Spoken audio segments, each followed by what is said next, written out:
Pelaksanaan vaksinasi dosis pertama yang digelar di Sekolah Matria Wira, Jalan Residen Abdul Rozak, Palembang pada Selasa pagi telah menimbulkan kerumunan massa dan jauh dari penerapan prokes. Bukan hanya warga yang berkerumun di sekitaran lingkungan tempat vaksinasi, namun pembludakan kendaraan yang mengakibatkan kemacetan juga terjadi di sepanjang Jalan Residen Abdul Rozak, Palembang.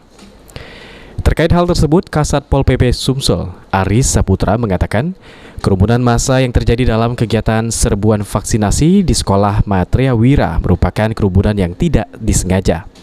Akan tetapi, sanksi masih akan tetap diterapkan sesuai dengan Perda Nomor 1 Tahun 2021 tentang peningkatan disiplin dan penegakan hukum dalam pencegahan dan pengendalian wabah penyakit menular.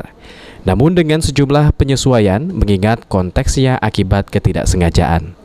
Ya, sanksi tetap ya sesuai dengan PPKM ya, peraturan PPKM, kemudian berdasarkan Perda 1 tahun 2021 termasuk juga Pergub ya. Tapi di sini kita harus bijaksana juga. Kejadian ini terjadi karena apa gitu kan.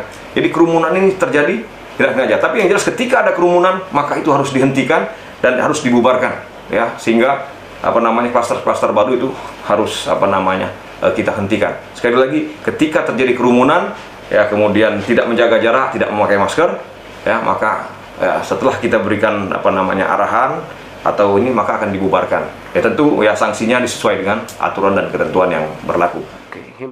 Okta Alfarisi, PAL TV.